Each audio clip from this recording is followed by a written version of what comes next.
Comienza Reunión de Pauta, con la conducción de Sebastián Aguirre.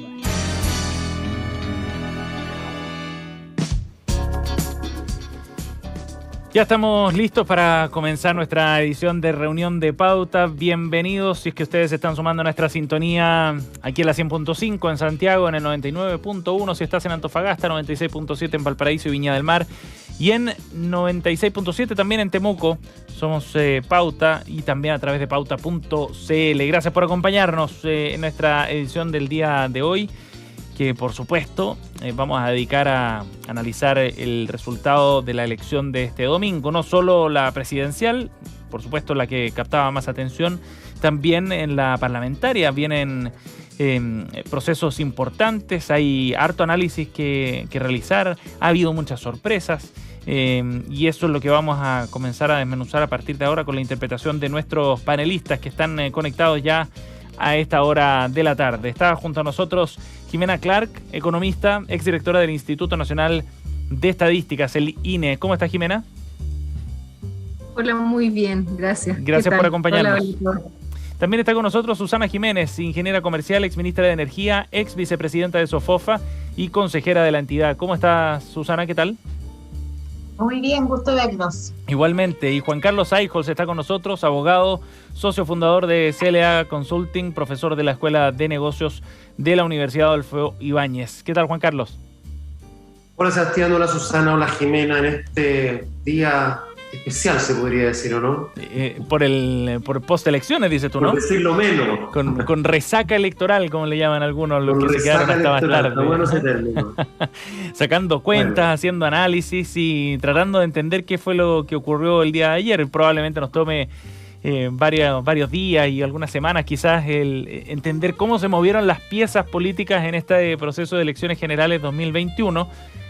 Habrá muchos movimientos por delante también porque viene una segunda vuelta en la carrera presidencial, pero ya hay señales bien interesantes y resultados que estamos tratando de poner sobre la mesa para entender qué fue lo que ocurrió en este proceso de elecciones. Y vamos a dedicar el primer bloque a analizar en profundidad y en detalle, aunque se van a ir cruzando los caminos, por supuesto, pero dedicaremos el primer bloque a la elección presidencial. Luego hablaremos también de la parlamentaria, con las implicancias que tiene cada uno de estos procesos.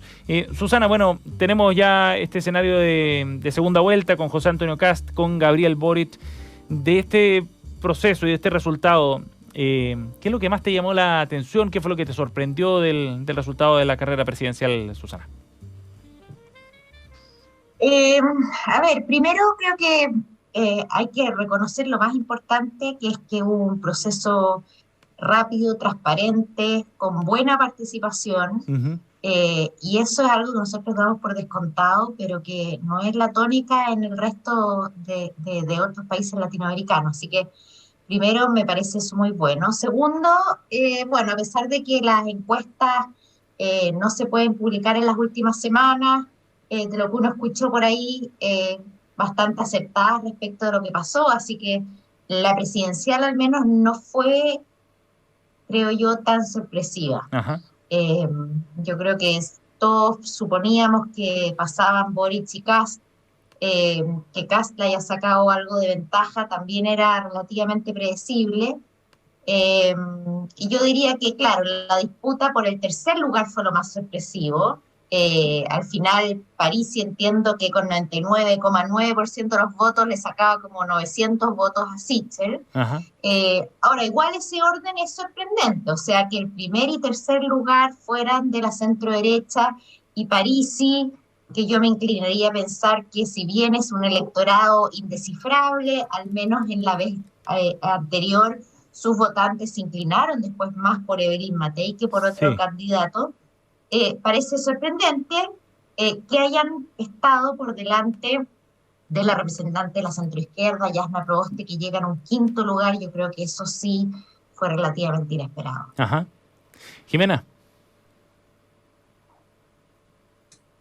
Ahí estamos. Mira, yo me acuerdo que el lunes pasado hablábamos que lo que uno tenía como percepción podía ir cambiando de un momento a otro, ¿no? Sí. Y de hecho, en el debate al gran perdedor, por decirlo de alguna manera, se le asoció a José Antonio Kast justamente, y el gran ganador a Sebastián Sichel. Entonces, lo que vino después de eso fue para mucha gente, creo yo, una alta esperanza de que Sichel iba a pasar. Yo creo que era un poquito optimista igual, pero nunca que iba a llegar a tener la participación que tuvo, ¿no? Que Sebastián menos Sichel. que París. Sí. Claro, Sebastián Sichel, ¿no? Un poquito más que Jasna Proboste, que ya sabíamos que no despegaba, pero lo mismo que Franco Parisi. Entonces uno se pregunta cuál es el efecto al final del debate, ¿no? Pero bueno, eso es algo. Y claro, el tercer lugar de Franco Parisi, la verdad, yo creo que eso fue lo más asombroso. El resto, más o menos, creíamos que iba a pasar Boric y Kast, pero que Franco Parisi, que no participó casi en un debate, que no está en el país, que un montón de otras consideraciones que no son tan positivas, haya salido en tercer lugar, creo yo que es bien sorprendente. Y su electorado, no sé cuánto sabemos realmente, ¿no? Susana menciona que anteriormente buena parte votó por Evelyn Matei. Sí, la gente siente que... Claro, pero bueno, yo miré ahí una encuesta de esas que creo poco, en todo caso, pero no es gente que se identifique con una posición política en un alto porcentaje. Entonces, realmente es una gran incógnita. Hay alguna caracterización, pero vaya a saber uno en el fondo, ¿no? ¿Qué va a pasar en esta elección?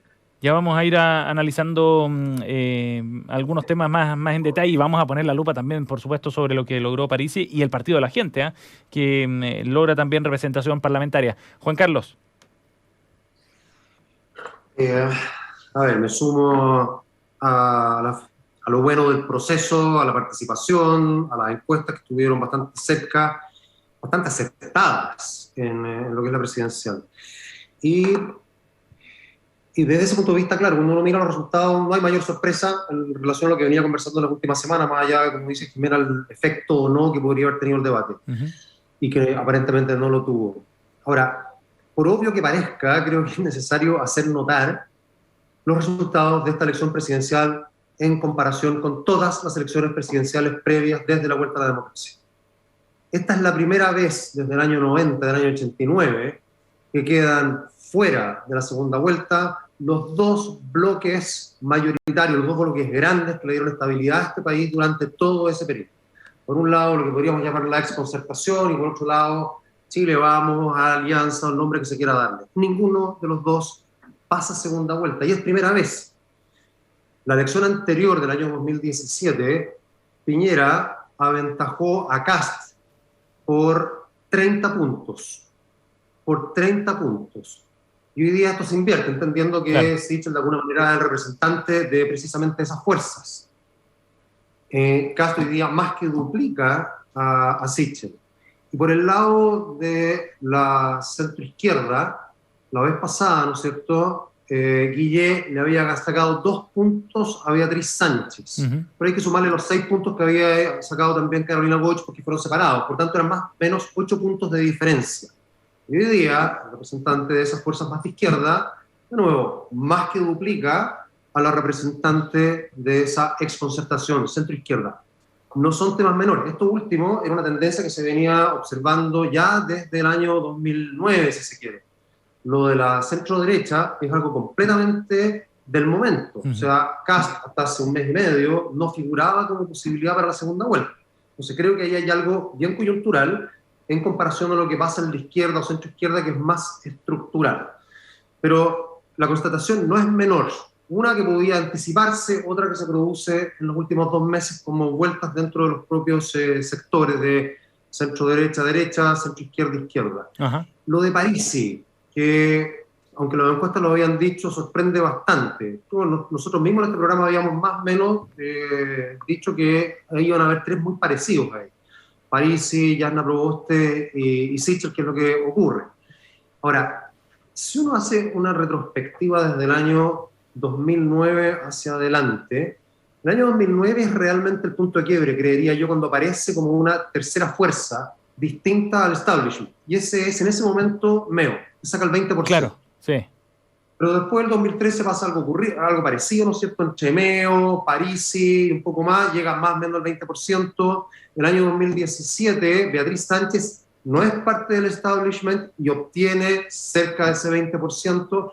Y hoy día, si tú sumas a Parisi y a Meo, que de nuevo están fuera del establishment, estás de nuevo en ese 20%. No quiero decir que sea un paralelo perfecto, porque hay movimientos dentro de, pero más o menos uno puede pensar que hay un 20% que consistentemente está votando en contra del establishment político, sea de izquierda, sea de derecha. De hecho, quizás más radicalizado, pero lo mismo. Sí, de hecho lo analizamos en una edición de Reunión de Pauta hace un par de semanas respecto al fenómeno del Partido de la Gente, ¿no? A lo que representaba ahí, y hablábamos precisamente de que aquí había una fuerza que podía ser una sorpresa, de alguna manera se iba configurando en nuestro sitio en pauta.cl, solo para marcar el punto también respecto al trabajo que se hizo de intentar leer efectivamente qué es lo que hay detrás del voto de Franco Parisi.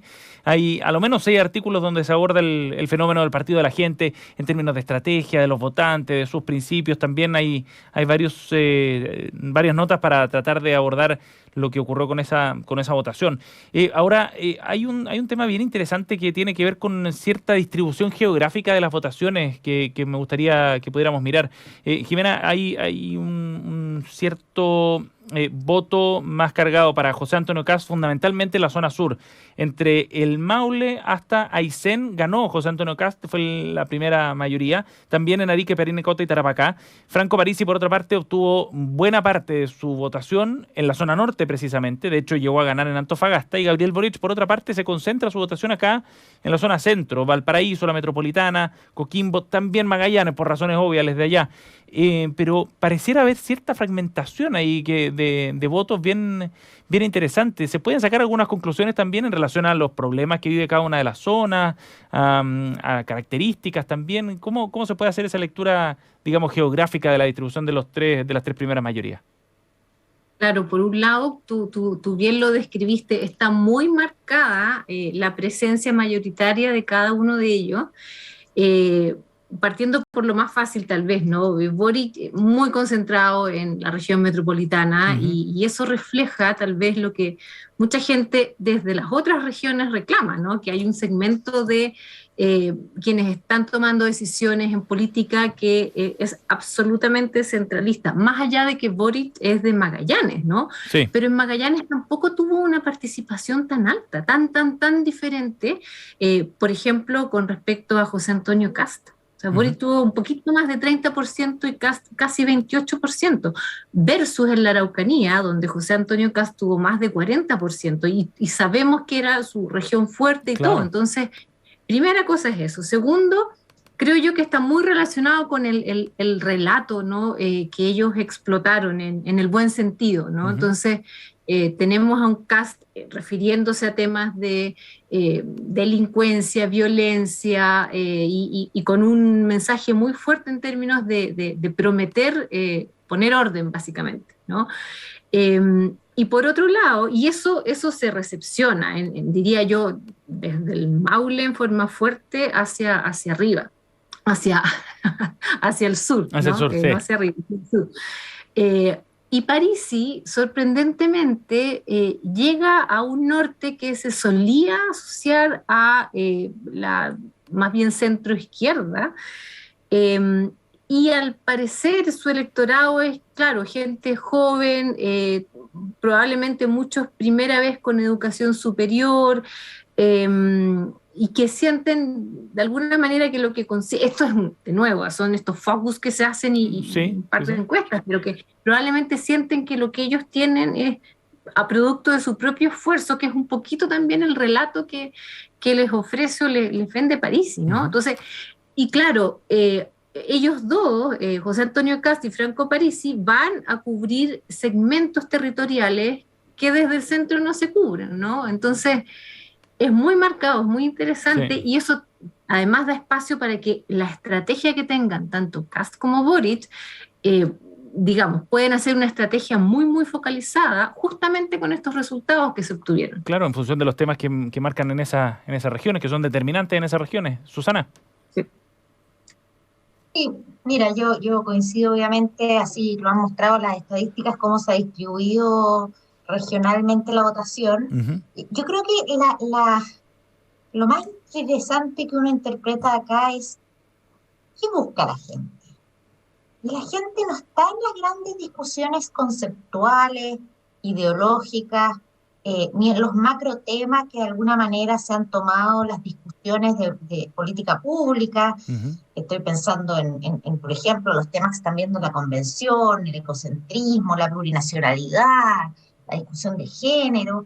La verdad es que la gente legítimamente, ¿no?, vota por quién puede resolver mejor sus necesidades. Uh-huh. Y está claro que en el norte el discurso de Franco Parisi relativo a migraciones, relativo a que los recursos deben permanecer en la región, en las zonas mineras, obviamente que convoca. Igualmente en el sur, ¿no? El gran discurso y el gran proyecto de José Antonio Kast es orden y seguridad, y ahí convoca la necesidad que ciertamente se da con mayor fuerza en la zona centro-sur, tan afligida, ¿cierto?, por actos de violencia, etc. Uh-huh.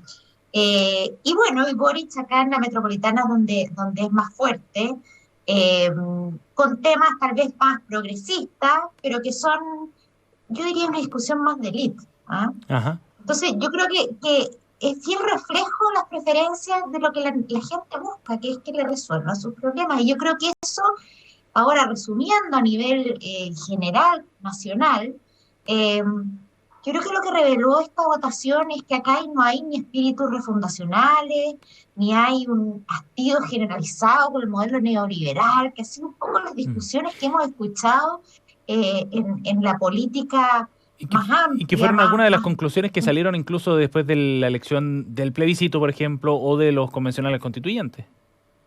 Por cierto, y esto es como un golpe de realismo de que en realidad a lo mejor la discusión constituyente fue una aspiración que se ha ido de alguna manera desencantando con el proceso que se ha vivido, pero que además se interpretó, yo creo que erróneamente, como un deseo generalizado de refundación de nuestro país, y que no responde a las reales necesidades de las personas.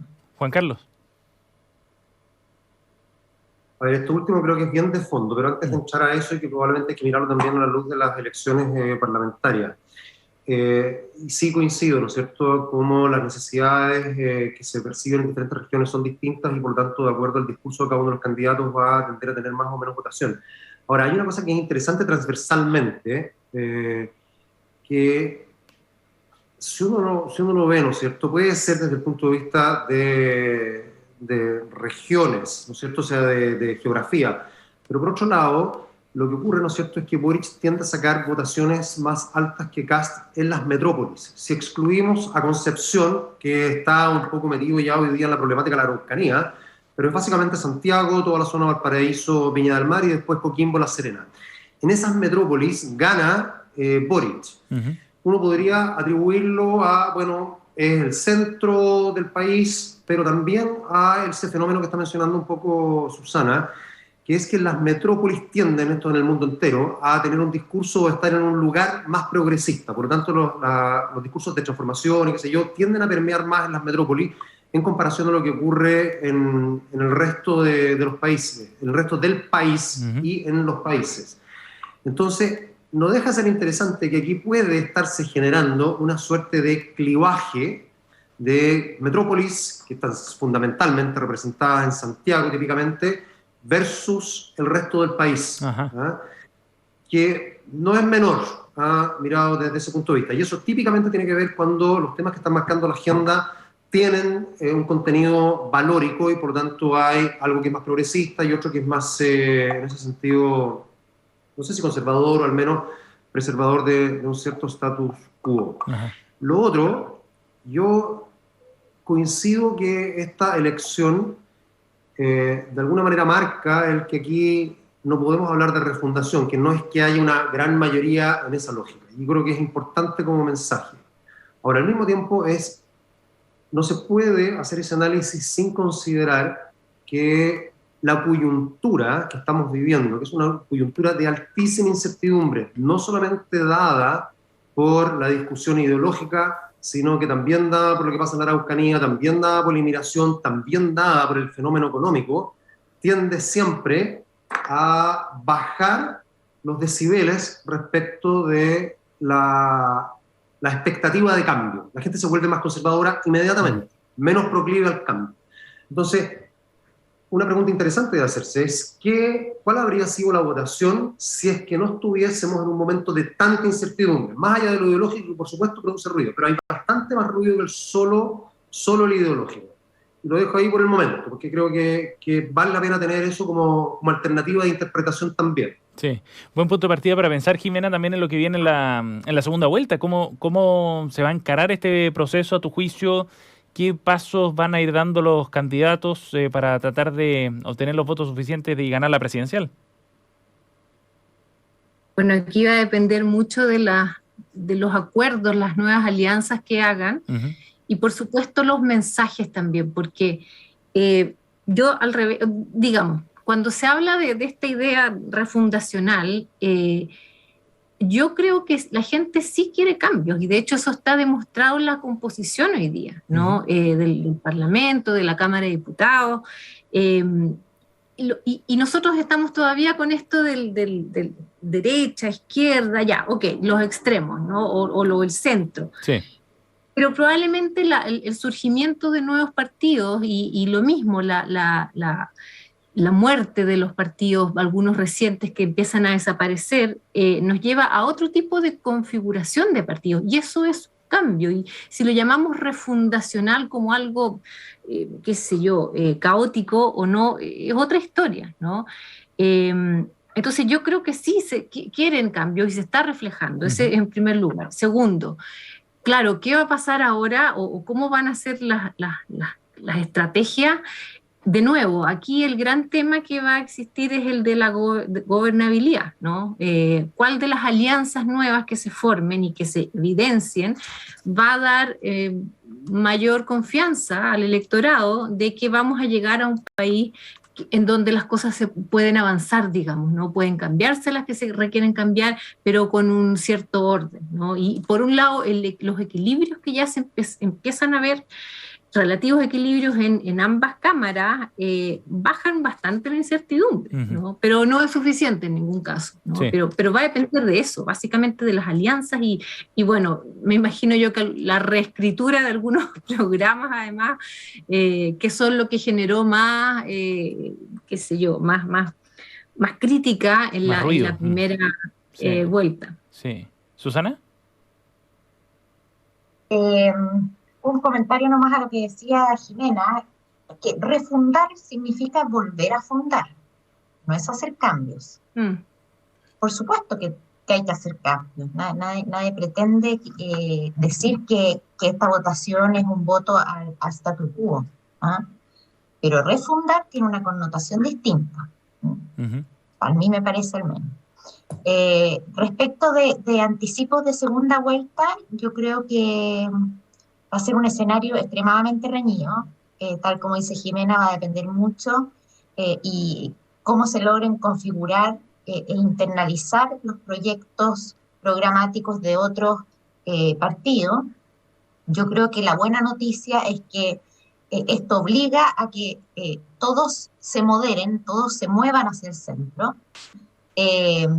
Veo en la centro derecha una posibilidad de crecer moviéndose a la derecha, a diferencia de lo que veo en la izquierda. Y yo creo que la complicación o la dificultad que va a tener Gabriel Boric es que al moverse al centro pierda a la izquierda, que va a tener un Partido Comunista tensionando ese movimiento. Recordemos que el Partido Comunista le dijo: nos vamos a preocupar de que no cambie una letra acá de su programa. Y hoy día lo emplazaba, solo para agregar un punto, pero hoy día lo emplazaba el Partido Comunista a través de su cuenta en Twitter, emplazaba a Boric pidiéndole ciertas explicaciones por un comentario que hizo Boric esta mañana sobre el rol de Daniel Jadwe.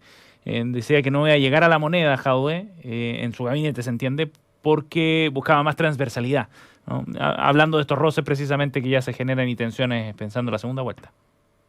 No cabe ninguna duda. Y la verdad es que tiene que hacerlo, así como José Antonio Kast tiene que hacerlo.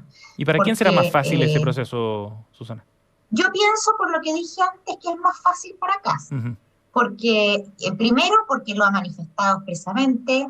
Creo que el gesto que hizo anoche cuando dio su discurso de dejar la presidencia de republicanos diciendo, bueno, y ahora quiero representar a todo el sector, es un gesto que es muy bienvenido para todos aquellos que están en el espectro más amplio de la centroderecha. Creo que tiene, no porque no quiera, pero creo que Boric tiene más dificultad para hacerlo por su socio. Su socio no quiere esa amplitud, esa transversalidad, y yo creo que esa es una mochila, porque yo tengo la impresión que aunque al Partido Comunista le fue bien, Chile le teme al comunismo, y le teme con razón. Y por lo tanto, esta alianza con el Partido Comunista le va a ser más difícil, aun cuando los partidos de izquierda todos no se tomaron ni 2 horas para manifestarle su apoyo. Y la derecha, en cambio, es como curiosa, porque es como, sí, pero vamos a ver el programa primero, o sea, es más condicionado el apoyo, ¿no? Pero creo que esa incorporación del programa por ejemplo, de Sichel va a ser necesaria, y yo creo que no me cabe duda, la verdad, que va a tener que ser incorporada. Juan Carlos. A ver, una cosa primero acá. Sí, creo que es mucho más fácil que Kast se mueva más hacia el centro que Boric se mueva más hacia el centro. Kast está en la parte más extrema de todo lo que es la centro-derecha. Boric está un poquito más hacia el centro de lo que es la izquierda. Por lo tanto, tiene mucho más que mover de lo que Kast tiene que mover. Entonces, en ese sentido es un poco más fácil. Hay bastante algarabía en general en el mundo, no sé, de derecha, empresarial, de centro, en torno a los resultados. Y eso fundamentalmente creería yo porque en el Senado, ¿no es cierto?, hay básicamente igualdad de fuerzas, 50-50, lo que eventualmente obliga a llegar a acuerdos, y la Cámara aparece mucho más centrada de lo que es la convención, que era justamente la experiencia más cercana y previa que teníamos en torno a eso, que estaba mucho más cargada hacia la izquierda. Y eso creo que son buenas noticias. Pero hay algo que está pasando acá que a mí me preocupa muy, muy especialmente, y que creo que se puede ver expresado también, y por eso lo pongo ahora, en esta segunda vuelta, que es polarización. Evidentemente uno tiene que tender un poquito más hacia el centro si quiere captar más votos. Pero ojo, resulta que tenemos hoy día una fuerza de un partido republicano que antes no existía en la Cámara, por lo menos no en la elección. Después hubo un par de personas que se sumaron al Partido Republicano. El Partido Republicano no había sacado diputados en la elección previa. Claro. Hoy día tiene 14 diputados. Es la tercera fuerza después de Renovación Nacional y la UDI. Y por el otro lado, tenemos al Partido Comunista, que hoy día pasa a ser, dentro de Apruebo Dignidad, la principal fuerza por sobre Revolución Democrática y todo lo demás, y tiene 12 diputados. Además de tener 2 senadores. El Partido Republicano tiene 1 senador. Hay algo, ¿no es cierto?, aquí que está dando señas de una mayor polarización en quienes salen electos, y por lo tanto eso también obviamente puede hablar de una polarización en las posturas de la ciudadanía. Entonces, si bien hay ciertas señales positivas que uno pensaría aquí va a haber una tendencia a ciertos acuerdos, por otro lado hay señales, creo yo, negativas, que hoy día no se están metiendo, creo, en la juguera, que pueden expresarse quizás en esta segunda vuelta, pero de todas maneras, después de la segunda vuelta. Yo tengo el temor de cualquiera que sea quien resulte electo, porque esto no depende solamente del presidente, y aquí tenemos 2 personas que más o menos son razonables, pero sí están también presionadas por sus propios sectores, de que aquí vivamos algo que podría, cada país tiene, y su momento tiene sus propias características, pero podría quizá empezar a asemejarse a algo que ha ido ocurriendo en Estados Unidos desde hace algún tiempo y que se exacerbó con Trump. Sí. Creo que estamos en un escenario que hoy día queda expresado en el Congreso de mayor polarización. Y eso me parece al menos preocupante. Con algunas fuerzas centrífugas, de alguna manera. Bueno, vamos a poder tomar el pulso de eso también en la medida en que se hagan ciertos anuncios o se concreten más bien los pasos que están dando José Antonio Kast y Gabriel Boric para esta segunda vuelta. Estamos aquí en Reunión de Pauta con nuestro equipo del lunes, Susana Jiménez, Juan Carlos Aijos, Jimena Clark, nos acompañan a esta hora aquí en la 100.5. Nos vamos a ir a una pausa. Antes de eso queremos invitarlos al trabajo que está realizando Pauta junto a la Universidad de los Andes. Nos unimos para crear Watchdog Pauta, un servicio de fact-checking con muy buen olfato. Lo pueden encontrar todos los viernes en las plataformas de Pauta. Corte y volvemos de inmediato, 7:30.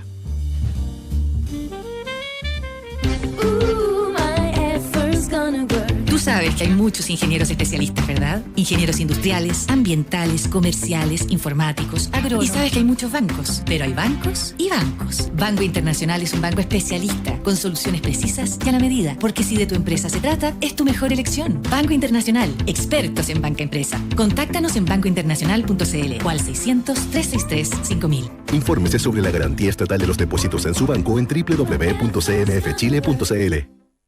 Invierte en el extranjero con Principal. En Principal contamos con equipos de expertos internacionales dedicados a definir las estrategias de inversión para ofrecerte los mejores portafolios personalizados. Ingresa a principal.cl y descubre nuestra nueva plataforma guiada de inversiones. Principal, experto global en inversiones. La rentabilidad es fluctuante, por lo que nada garantiza que las rentabilidades pasadas se mantengan en el futuro. Porque cuando dos grandes se juntan, solo cosas buenas pueden pasar. Clínica Red Salud Vitacura e ISAPRE Colmena se unen por tu salud y la de tu familia para entregarte mejores beneficios. Por eso, si eres Colmena, puedes acceder a beneficios exclusivos y excelentes coberturas en Clínica Red Salud Vitacura. Entra a redsalud.cl y descúbrelos. Red Salud. Mejor salud para Chile. La Orquesta Sinfónica Nacional de Chile, dirigida por el maestro Rodolfo Saglimbeni, presentarán en el Teatro Municipal de Las Condes un concierto con 2 magistrales piezas musicales del romanticismo. La Sinfonía número 5 en Do menor, opus 67, de Ludwig van Beethoven, y Romeo y Julieta, Obertura Fantasía, de Piotr Ilich Tchaikovsky. Te esperamos los días 26 y 27 de noviembre a las 19 horas en el Teatro Municipal de Las Condes. Entradas en boletería del teatro y tmlascondes.cl. Auspicia El Mercurio y Pauta.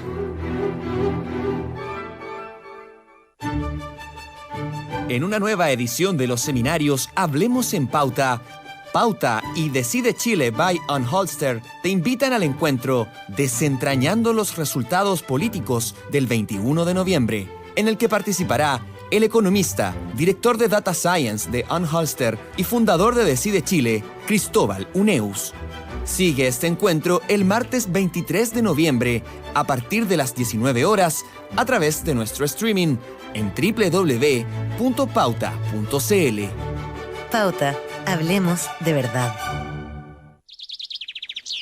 Todas las tardes, de lunes a viernes a las 8 p.m., Christian Warnken nos invita a pasear con él y con sus invitados en su jardín. Media hora de conversaciones y reflexiones. Una invitación a regalarnos una pausa en medio del tráfago de todos los días. No dejes de escuchar los sonidos y palabras de Desde el Jardín en Radio Pauta.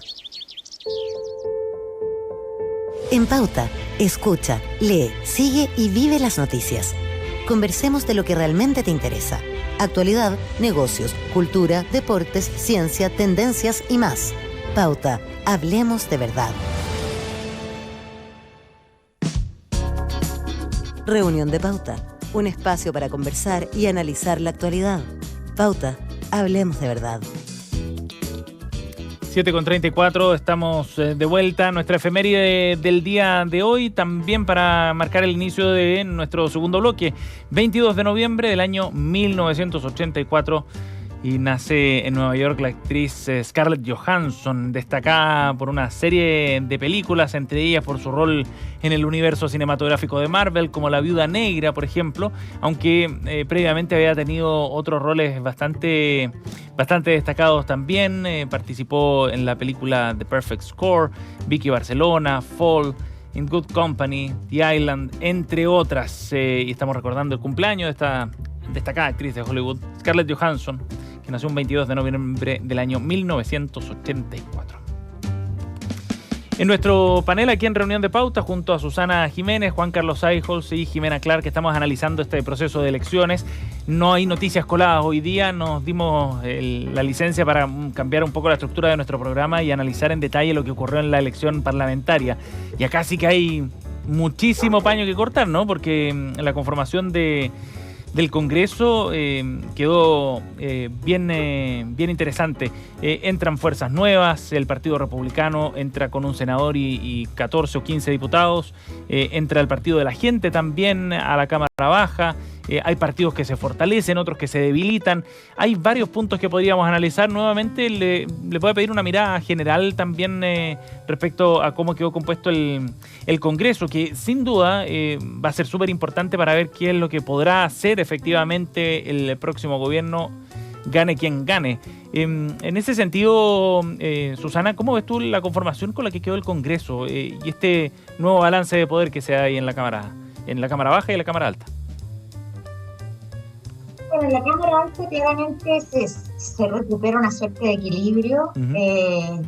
Chile Podemos Más logra un histórico 50% con 25 senadores. Y eso yo creo que es bueno, porque sea cual sea el presidente electo, creo que son buenos los contrapesos. En la Cámara de Diputados se produjeron cambios también bastante interesantes. Yo diría que sobre todo hay un par de partidos que salen muy, muy beneficiados. El caso del Partido Republicano con 14 diputados y también el Partido de la Gente de Parisi que logra 6 escaños. Lo cual es bien interesante. Ahora, por el lado de Apruebo Dignidad también hay ganancias importantes, sobre todo para el Partido Comunista. Entonces yo diría que como bloques, si uno dice, bueno, entre Chile Podemos Más con los republicanos, si bien bajan de 72 escaños a 68, bueno, como entraron estos del Partido de la Gente, que no sabemos hacia dónde podrían inclinarse, la relación de fuerzas podría ser similar a lo que tenemos hoy día. Yo creo que... ¿Esa es una buena o mala noticia, Susana?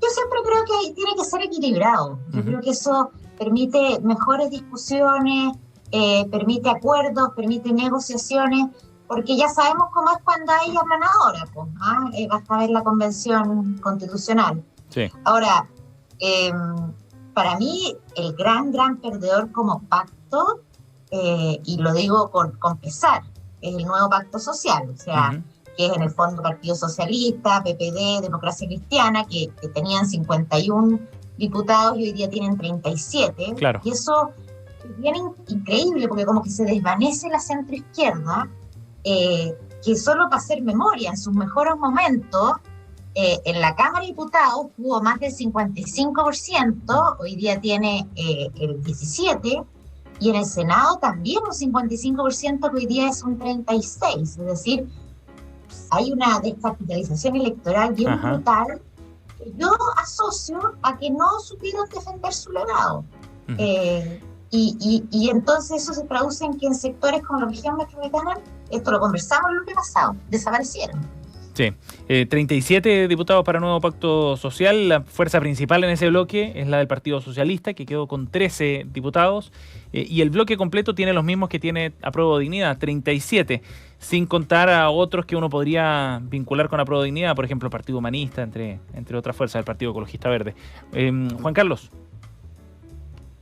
Solamente para dramatizar aún más lo que está diciendo Susana, el hecho de que no tenga senadores en la región metropolitana, la exconcertación de la centroizquierda, o sea, para acordarnos de los nombres, del calado de nombres que la concertación tuvo como senadores de la región metropolitana: Andrés Saldívar, Guido Girardi, Montes, Alvear, el propio Eduardo Frei fue senador por la región metropolitana. Hoy día no hay ninguno.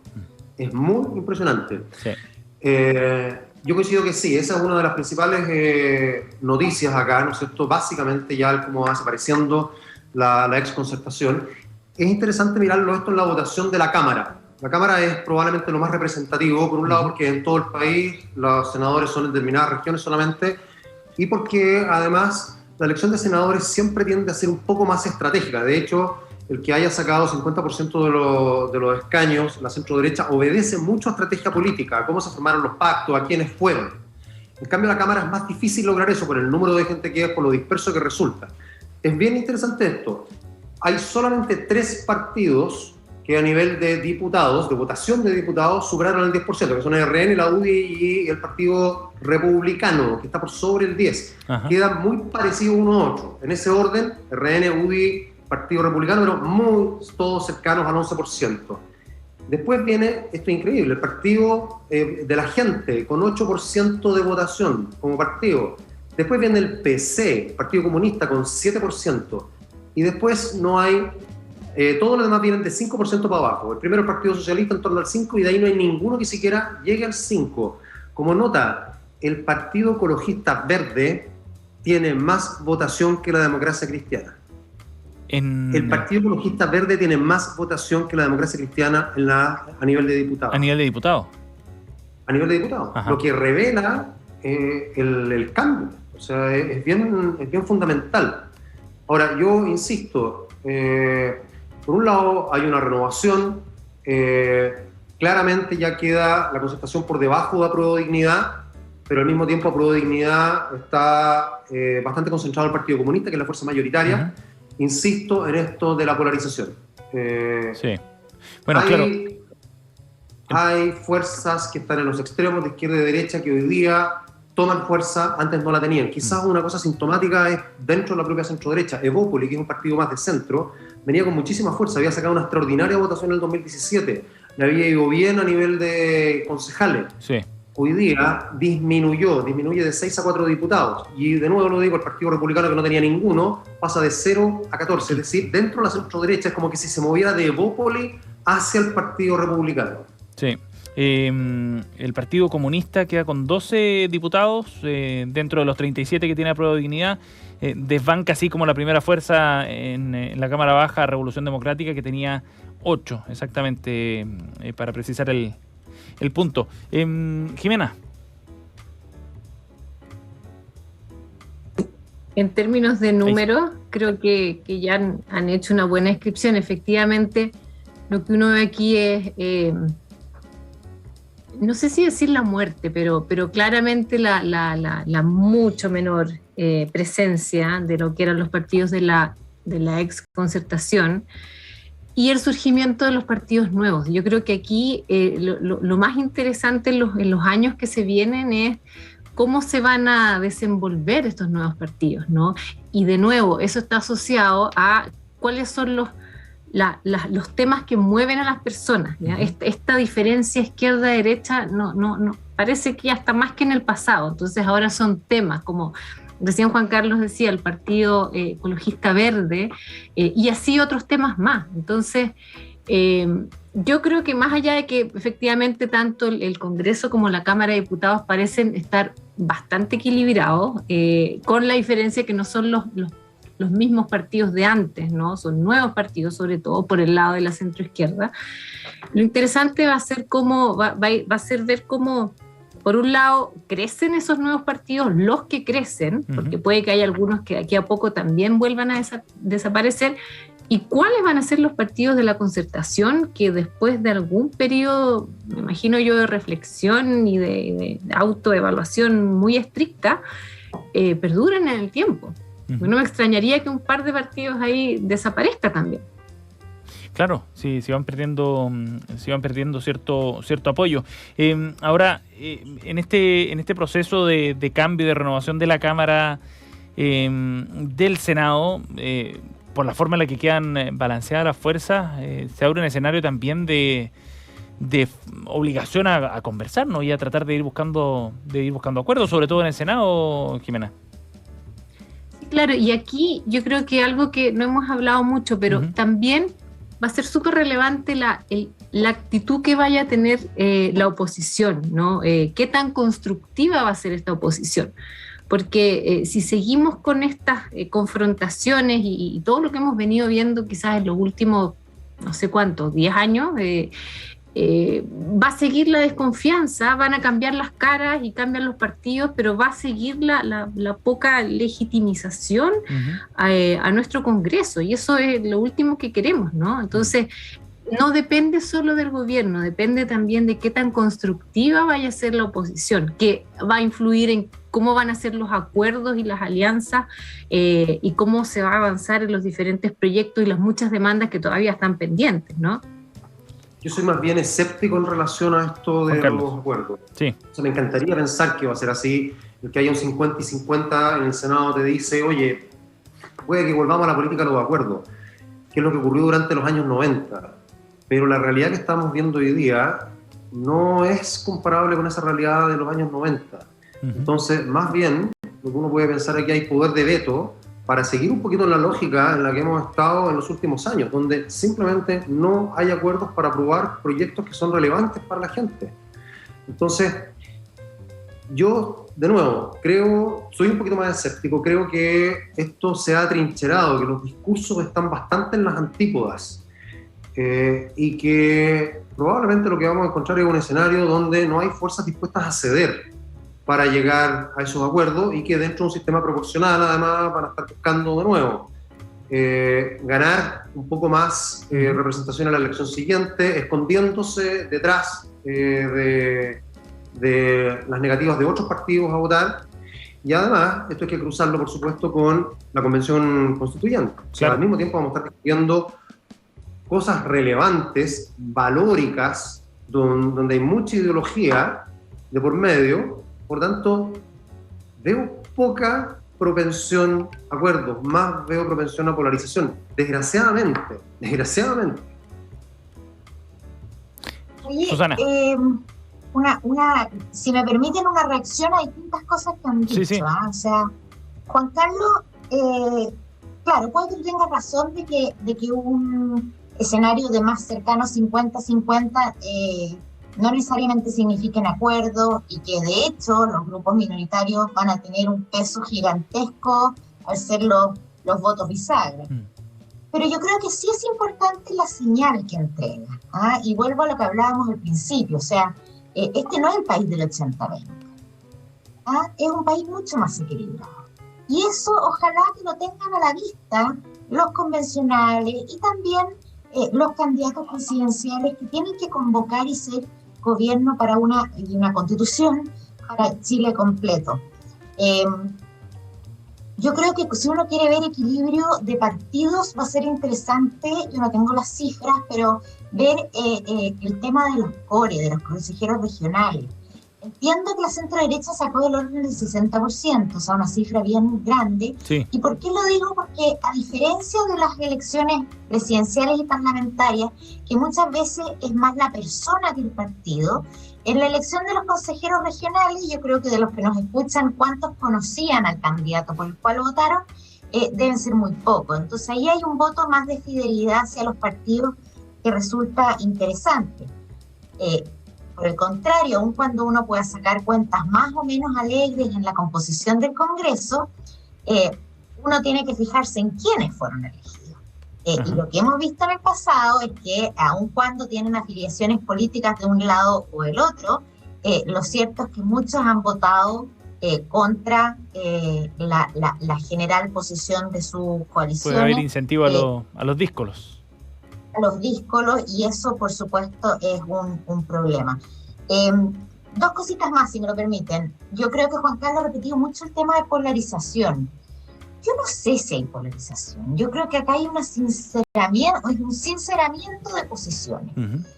Cuando tu candidata de centro izquierda, Yasna Proboste, es más bien de izquierda dura y no logró diferenciarse de la alternativa Boric, la gente vota por el que habla claro y fuerte respecto de ese sector. En la derecha yo creo que pasó un poco lo mismo. Sebastián Sichel, post primaria, no tomó realmente una posición de partidos, de coalición, se mantuvo más independiente, y yo creo que eso se le cobró en la centro derecha votando por un candidato que indiscutiblemente es de derecha. No sé si eso refleja una polarización o de un sinceramiento de posiciones tanto de izquierda como de derecha. Juan Carlos quería agregar algo. O sea, esa es una mirada. Yo no estoy diciendo que no lo sea. Yo estoy poniendo una mirada quizás un poquito más escéptica, como lo he dicho. Porque si lo pensamos de la siguiente manera, Jasna Proboste y Sichel tenían un discurso que era más complejo, que combinaba varias cosas. Uh-huh. Por un lado, cambio, pero por otro lado, concepto de orden, estabilidad, que a mi parecer al menos se condice bastante más con los desafíos que tenemos como país. Pero esos discursos, independiente que vengan teñidos, por supuesto, por ser las fuerzas tradicionales de la política, pero esos discursos, que son discursos más complejos, finalmente no encuentran tracción. ¿Y cuáles son los discursos que encuentran tracción? Los discursos más simples. Por un lado, el discurso de la seguridad, del orden, de la tranquilidad. Por otro lado, el discurso de las transformaciones profundas y de dejar fuera a los poderosos. Esos son los dos grandes discursos que priman, los dos grandes relatos. Entonces, hoy día, Kast tendría que incorporar una serie de otros elementos dentro de ese discurso suyo para moverse más hacia el centro. Boric tendría que hacer lo mismo. Yo no estoy seguro que lo vayan a hacer. De hecho, las primeras declaraciones de ayer no lo hicieron. Hicieron, claro, un señas para atraer más gente, pero no cambió en el relato. El relato fue básicamente el mismo, de distinguirse radicalmente de lo que yo estoy ofreciendo versus lo que está ofreciendo el otro. Y es probable que si se sostienen esos discursos es porque hay de alguna manera también piso para hacerlo, es decir, que la población en este momento no está dispuesta a cosas más complejas. Quiere que gane su mirada, porque aquel que vota por Kast está realmente, podría pensar yo, ¿no es cierto?, en un nivel de incertidumbre altísimo y quiere que esto se vuelva a una cierta normalidad. Y el que vota por Boric realmente está, más allá de los costos que la inestabilidad puede generar, jugado porque haya transformaciones de fondo. Si tienes eso así de radical, es difícil que haya acuerdos. Y una cosa más, las promesas que están haciendo Boric por su lado y Kast por el suyo, uno en orden, tranquilidad, etcétera, el otro transformaciones profundas, son imposibles de cumplir. Imposibles de cumplir. Por lo tanto, si estos discursos no se moderan y nada dicen que van a ocurrir, lo que vamos a tener, cualquiera que sea elegido, es a los 6 meses del gobierno una insatisfacción tremenda de los propios votantes de cada uno de esos candidatos. Que es el gran riesgo que hay respecto a esos programas de gobierno que han sido definidos como programas bien ambiciosos, fantasiosos, dijo en algún momento también en materia económica, por lo menos el exministro Andrés Velasco. Bien, hay mucho análisis todavía pendiente. En el caso de la conformación del bloque parlamentario, ver cómo se van moviendo también algunos apoyos, qué definiciones adoptan, por ejemplo, los representantes del Partido de la Gente, que aparecen como un grupo bisagra dentro del bloque. Va a ser bien interesante también a partir de lo que vaya ocurriendo en los próximos días. Estamos aquí en Reunión de Pauta con Jimena Clark, Susana Jiménez y Juan Carlos Eichholz. Nos vamos a los datos y recomendados que nos traen nuestros panelistas. Jimena, ¿cuál es tu dato para hoy día? Mi dato, la verdad, es volví a las películas. ¿Ya? Quería relajarme el fin de semana y elegí una película que no sé si es tan buena para relajarse, pero se llama Siete Prisioneros, ¿ya? Es una película en Netflix, es una película brasileña cuyo uno de sus productores es el mismo que hizo Ciudad de Dios, no sé si se acuerdan, esa película antigua, sí. Que fue muy exitosa en todo caso en el cine, ¿no? Y bueno, no voy a spoilear, pero Siete Prisioneros básicamente trata el tema de la trata de personas, ¿ya? Y cómo es el proceso, de cómo se les invita a algo y cómo va luego la gente dándose cuenta que termina siendo prisionero, ¿no? Y si no, esclavo casi, como pasa muchas veces. Y esto es un tema que, bueno, en los años que estamos sigue existiendo, está muy asociado a veces a la migración internacional irregular, en situación irregular, pero también a la migración, digamos, de zonas rurales a zonas urbanas, ¿no? En algunos países más que en otros, pero es un tema que no sé si es para recomendarlo a alguien que quiera subir el ánimo, pero la película es muy buena realmente. La película brasileña más vista de Netflix, así ha sido promocionada esta cinta. Está buena la recomendación para ver Siete Prisioneros ahí en el servicio de streaming. Juan Carlos. nadie quiere dar un segundo dato porque yo no tengo ninguno, además que ya he hablado demasiado. Pasamos, no importa, vamos. Susana, tu dato para hoy día.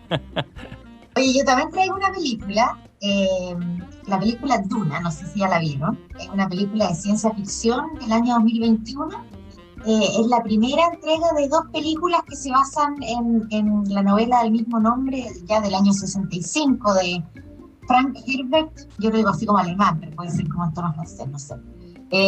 Ya está anunciada la segunda parte, la segunda película, para octubre del 2023, y esta es una película para amantes de la ciencia ficción, y yo admito que no lo soy, pero ha tenido muy, muy buenas críticas, dicen que está muy bien lograda, aun cuando es un poco lenta, me dijeron, pero es como un hit para los amantes de ciencia ficción, es como en el año 10.191, y hay un tema con la administración de planetas entre distintas familias, en fin, es una cosa bien, bien especial, pero que tanto el libro como la película me dicen que es realmente muy buena, así que ese es mi recomendado de hoy. Buenas recomendaciones. Yo voy a parchar el recomendado de Juan Carlos Eijols para recomendarles 2 entrevistas que están en nuestro sitio web en pauta.cl. Una con Rodrigo Valdés, el exministro de Hacienda del gobierno de la presidenta Bachelet, quien se refiere a lo que significa este proceso de elecciones desde el punto de vista económico, sobre todo de la incertidumbre que se había transmitido al mercado.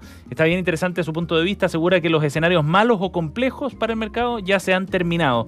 Y por otro lado, la conversación también que tuvieron en Primera Pauta esta mañana con Carlos Peña está también en una nota en la portada. No veo cuestiones de inestabilidad severa en Chile. 2 visiones algo más optimistas quizás, ¿no? Sobre lo que está ocurriendo acá en nuestro país. Para parcharte nomás, te estaba echando una mano ahí, Juan Carlos. Excelentes recomendaciones, y yo creo, Sebastián, que el tema, porque mucho se habla de equilibrios políticos, de gobernabilidad, pero el tema económico que se viene para futura administración está para una conversación otro lunes. Sí, es cierto, de todas maneras. Susana Jiménez, Jimena Clark y Juan Carlos Eijols junto a nosotros aquí en Reunión de Pauta. Gracias a los 3.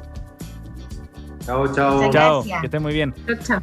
Gracias a ustedes también por acompañarnos aquí en la 100.5. Como siempre, viene Cristian Barken desde el Jardín. Hoy día va a estar conversando con el escritor Rafael Gumucio para analizar el escenario electoral, lo que está ocurriendo, su lectura del escenario político y social en nuestro país. Gracias por acompañarnos. Nos vemos mañana.